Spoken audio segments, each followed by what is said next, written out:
Avec Sophie Gaillard sur Radio Lac, Eric ramène sa science. Et bonjour Eric Ashkar. Bonjour Sophie. On parle de science et d'astronomie aussi, vos deux passions, chaque semaine dans Je peux pas, j'ai Radio Lac.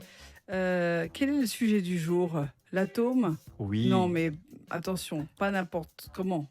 Alors on va parler de l'atome. Oui, effectivement, la semaine dernière, on a parlé de l'avènement de la physique quantique, qui est un énorme changement de paradigme dans le domaine de la physique. Oui. Et là, on va parler des atomes et également de la nature corpusculaire de la lumière. D'accord, donc les atomes et la nature corpusculaire de la lumière. Voilà. Eh bien, ça en fait un beau programme.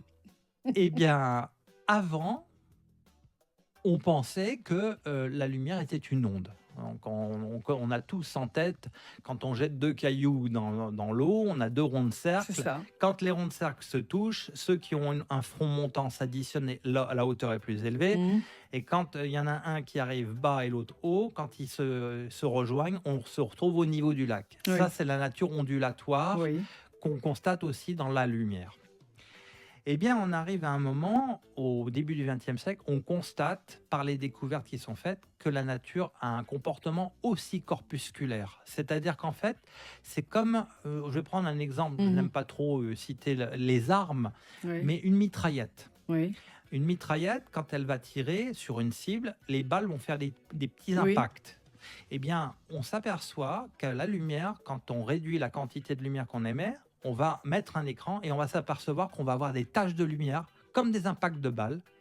C'est-à-dire que la lumière a à la fois un comportement corpusculaire et en même temps ondulatoire.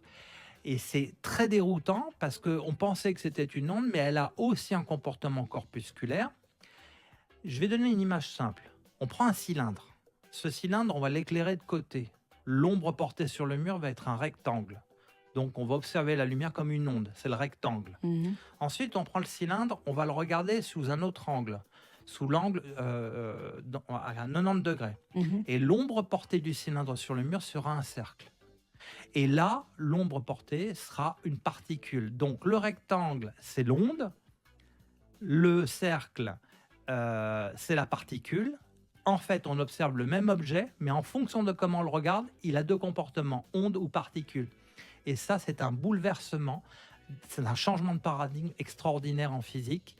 Et on continuera la semaine prochaine sur la physique quantique. Mais avec grand plaisir, Eric Ashkar, réécoutez en podcast radiolac.ch. Prenez des cours avec Eric le mercredi, vous écoutez, et puis comme ça, vous avez votre cours.